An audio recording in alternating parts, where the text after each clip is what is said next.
Il nous a paru intéressant sur Bonjour le Bénin de ce jour d'évoquer ce sujet abordé par nos confrères du quotidien d'information.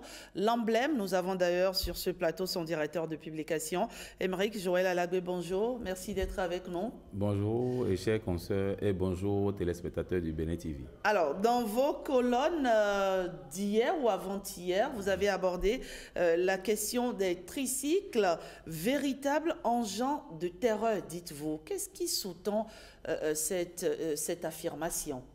Vous savez, nous sommes un quotidien d'analyse et d'enquête sur le terrain.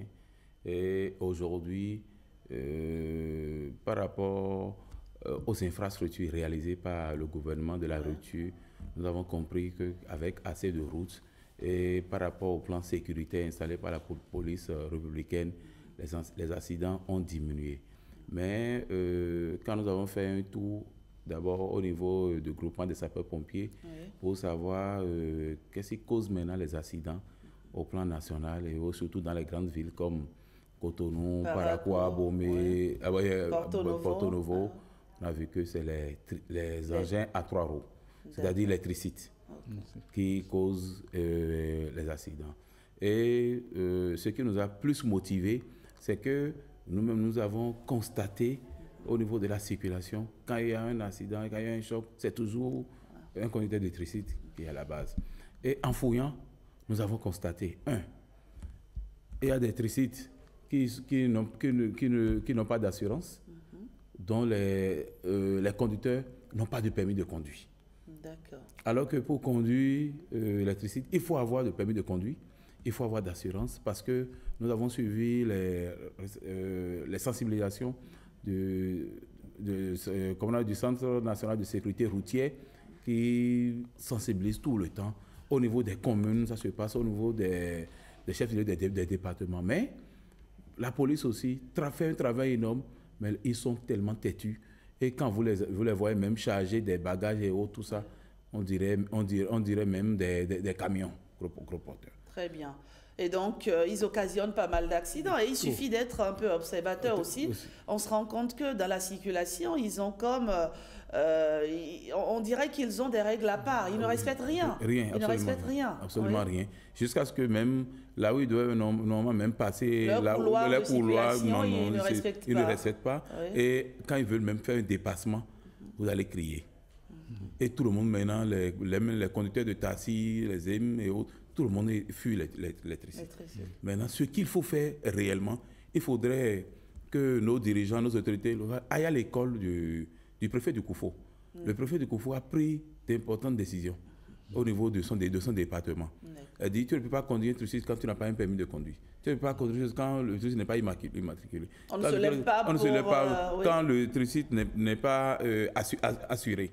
Et il a instruit la police qui est sur son territoire où il dit à moins geste, on les arrête. D'accord. Quand ils ne prennent pas leur couloir et ils ne peuvent pas faire de chargement autrement que ce qui est prévu par... parce qu'ils n'ont pas de grande capacité, mais ils veulent tout prendre à la fois. Exactement. Et il me semble aussi, il fut une année, le maire de Paracoua a également pris, Inoussa Zimé Chabi, avait pris une décision pour interdire aux conducteurs de tricycles de circuler dans la ville entre 18h et 7h. Il faut peut-être tendre vers ça, n'est-ce pas, Patrick Diosso? Oui, il faut peut-être tendre vers ça parce que les tricycles, de plus en plus, ont pris le dessus sur beaucoup de moyens de transport. Et ce n'est pas ce que nous disons, ce n'est pas qu'on est contre les tricycles, mais c'est contre l'usage qui en est fait, c'est contre tout ce qui est oui, on peut dire contravention, tout ce qu'ils font par rapport à la circulation. Et il y a... C'était, je crois, hier, ce n'est pas il y a quelques jours. Hier, un tricycle a causé un accident et un jeune homme en est mort. Oui, à Kassato. Un tricycle qui a ramassé un conducteur qui allait tranquillement sur son chemin et le conducteur est tombé devant un bus et le bus est passé par-dessus ce conducteur-là. Et le tricycle, le conducteur a fui. Le conducteur de tricycle a fui. Et ils sont nombreux. Il y a un an exactement, j'ai eu la même situation. Un beau-frère avec un tricycle qui était derrière, mais qui était super chargé avec des madriers. Le tricycle a freiné brutalement derrière le ZIM et le madrier est venu percuter celui qui est assis tranquillement sur son ZIM et l'a tué sur le coup. Et ce sont des chargements, est-ce que c'est hors gabarit? Ce sont des chargements illégaux parce qu'ils changent vraiment de manière intempestive. Et quand ils chargent ces tricycles, ne font pas attention à tout ce qui est aux alentours. C'est comme s'ils sont Aïnok, certains ont l'habitude de dire, ils sont propriétaires de la route. Ils font n'importe quoi, il faut le dire. Et ça, il faut pouvoir resensibiliser, je ne sais pas quel mot. C'est d'ailleurs pour ça que nous avons apprécié le dossier que vous avez réalisé sur les tricycles, véritables engins de terreur. Alors, comment on fait finalement pour que ces conducteurs-là, n'est-ce pas, cette terreur puisse diminuer? Voilà, merci Patrick. Oui, d'abord, je voudrais qu'on puisse voir comment d'abord rentabiliser ces engins-là qui causent des fois des dégâts.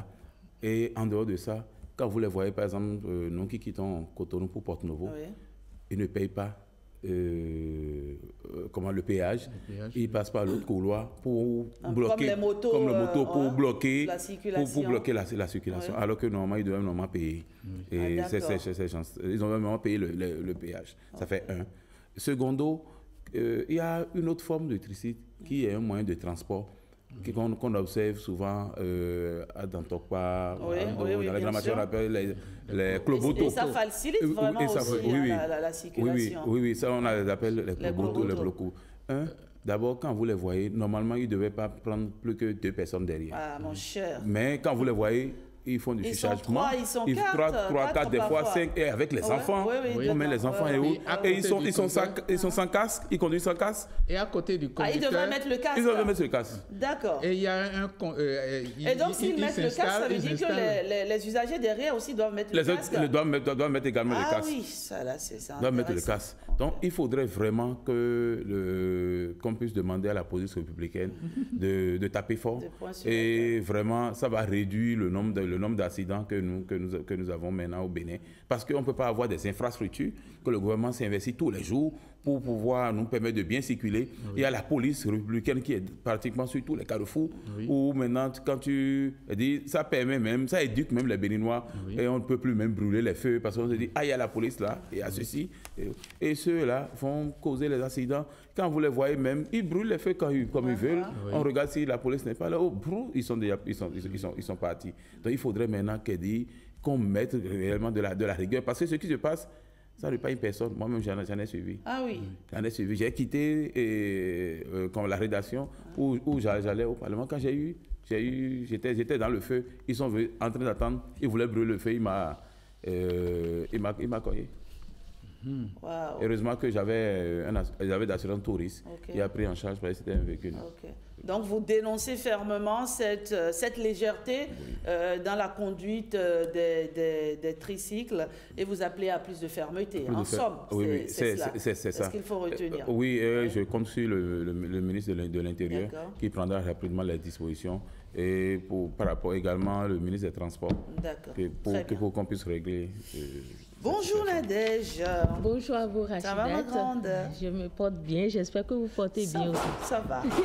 Alors la question du jour évoque également la thématique liée au tricycle. Exactement. Et donc, vous pouvez nous rappeler la question du jour et relayer rapidement quelques questions, ou sinon je le fais. Les tricycles sont souvent impliqués dans de nombreux cas d'accidents. Faut-il prendre des mesures de sécurité routière spécifiques à leur rencontre? Telle était la question ce matin. Exactement. Bonjour à tous. Concernant le sujet du jour, de nombreux internautes estiment qu'il est impératif de sensibiliser les conducteurs de tricycle, de leur exiger un permis de conduire adapté et de sanctionner toute infraction au code de la route. Florentin Zoudiekon estime qu'il est nécessaire d'exiger un permis à ses conducteurs. Il recommande également de sanctionner les essais de vitesse et de sensibiliser les conducteurs aux dangers qu'ils peuvent représenter sur la voie publique. Pour Jules Hassène Nouagovi, la meilleure solution serait que la police républicaine passe à l'étape de la répression. Selon Belnide Vianney-Arigo, il ne saurait être question de stigmatiser un moyen de transport qui, pour beaucoup de Béninois, représente un levier d'insertion sociale et une réponse à la crise de mobilité. Le tricycle n'est pas un ennemi public. Il faudra donc former les conducteurs, réglementer leur activité avec clarté et surtout responsabiliser tous les maillons de la chaîne, à savoir usagers, autorités locales, importateurs et forces de l'ordre. La rue n'est pas une jungle et chaque vie perdue dans un accident évitable est une défaite collective. Mélomé Boris recommande des campagnes de sensibilisation, une régulation des heures de circulation et des sanctions lorsque nécessaire. Enfin, Stanislas Sidagbo suggère l'instauration de visites techniques régulières car de nombreux tricycles sont souvent surchargés ou mal entretenus. Adopter des règlements spécifiques, par exemple, limiter l'accès des tricycles à certaines artères très fréquentées ou interdire la surcharge, rendre effectif le contrôle de l'assurance pour tous les tricycles afin de couvrir les dommages en cas d'accident. Voilà donc Rachida. Ce sera tout pour les avis de nos internautes ce matin. Merci. Merci ma chère Nadège, on se retrouve demain, n'est-ce pas? Exactement. Alors, Joël Émeric Alagoué, votre mot de la fin, finalement, c'est vrai qu'on reconnaît l'utilité, n'est-ce pas, de ces engins, mais tout de même. C'est bon parce qu'aujourd'hui, c'est un moyen de transport rapide pour même ceux qui doivent faire le déménagement, qui n'ont pas assez de moyens pour prendre des camionnettes et autres, ils s'en servent et autres. Mais il faut régulariser le secteur, il faut sensibiliser, il faut former régulièrement, il faut que les autorités prennent des dispositions afin de sévir au moment où il y a des indélicats ou ceux-là. Plus d'accidents sur nos routes du fait de nos tricycles. Voilà. C'est le mot d'ordre à partir de cet instant. Et nous prenons la direction de la ville de Djougou. Nous retrouvons très rapidement Jean-Claude James. Bonjour Jean-Claude. Bonjour Rachida Maman. Bonjour à tous. Bonjour le plateau. Alors, vous êtes en direct avec nous depuis Djougou, la cité des Pétoni, qui est malheureusement secouée par une triste nouvelle, le suicide d'une élève du CG1 de Djougou. L'information est-elle confirmée, Jean-Claude? Oui, Rachida Maman, l'information est confirmée. Le drame est survenu le lundi dernier, 2 juin 2025, selon le surveillant du CG1 de Djougou, qui a été joint au téléphone par le père de l'élève pour lui annoncer la triste nouvelle en ces termes. Notre fille est partie. Partie comment? Elle est morte. La défunte s'est donnée la mort par pendaison. Elle est née en 2008, donc elle a 17 ans, une élève en classe de 4e. C'est une orpheline de mère, Rachida. C'est une triste nouvelle, vraiment. Alors, qu'est-ce qui a causé... Pourquoi s'est-elle suicidée, Jean-Claude James? Malheureusement, Rachida Maman, on ne connaîtra jamais les vraies raisons du passage à l'acte. La défunte est partie avec les secrets dans la tombe, mais selon certaines hypothèses, l'échec serait à l'origine de ce drame parce que cette élève qui s'est donné la mort redouble une 3e fois la classe de 3e. Elle n'a pas eu la moyenne pour aller la classe de 4e, elle n'a pas eu la moyenne pour aller en 3e. Et donc, elle n'aurait pas supporté un nouvel échec scolaire parce que c'est juste après le calcul des moyennes que ce décès a été constaté. Mais je précise toujours que c'est une hypothèse. Il n'y a pas eu, comme dans d'autres cas de suicide, une lettre qui explique ce choix de vie qui plonge toute une famille dans le deuil aujourd'hui. La première leçon que moi je tire, si vous permettez, c'est déjà de dire que personnes âgées, adultes et enfants, tous les êtres humains traversent parfois des moments difficiles et il faut être à l'écoute. Deuxième leçon, Rachida Biomama, le dialogue dans un foyer est indispensable. Déjà, le dialogue parent-enfant surtout. Le dialogue parent-enfant, parce que ça évite beaucoup de choses. Je rappelle que la défunte en question est une orpheline de mère. Peut-être qu'elle est toujours sous le choc de cette perte prématurée. Donc, un dialogue aurait pu aider à détecter des signes de ce mal-être et penser à la prise en charge. Et je pense que ça commence par la prise en charge psychologique. Et troisième chose pour finir, il ne faut pas négliger la dimension spirituelle de la vie. Et tout le monde est d'accord qu'un enfant est une bénédiction de Dieu, alors Dieu a toutes les ressources pour permettre aux géniteurs d'en jouir. Donc il faut demander constamment son aide pour l'éducation des enfants et surtout son intervention pour empêcher quelqu'un qui a des pensées suicidaires, quelqu'un qui traverse un moment difficile, qui est fatigué de la vie à cause des épreuves de passer à l'acte, Rachida. Et surtout quand on est face à des échecs scolaires répétés aussi, Jean-Claude James, cela peut fragiliser et donc les parents, en écoutant et en discutant avec leurs enfants, pourraient mieux entourer ces enfants et leur faire comprendre que les échecs font partie de la vie, comme dirait l'autre, 1000 fois sur un métier, remets-toi. Merci, JC. Et l'autre chose, ce dialogue peut également aider à orienter autrement l'enfant. Peut-être que ce n'est pas la voie à suivre. À suivre, exactement. Et c'est pour ça qu'il y a ces échecs répétés. Donc le dialogue est indispensable.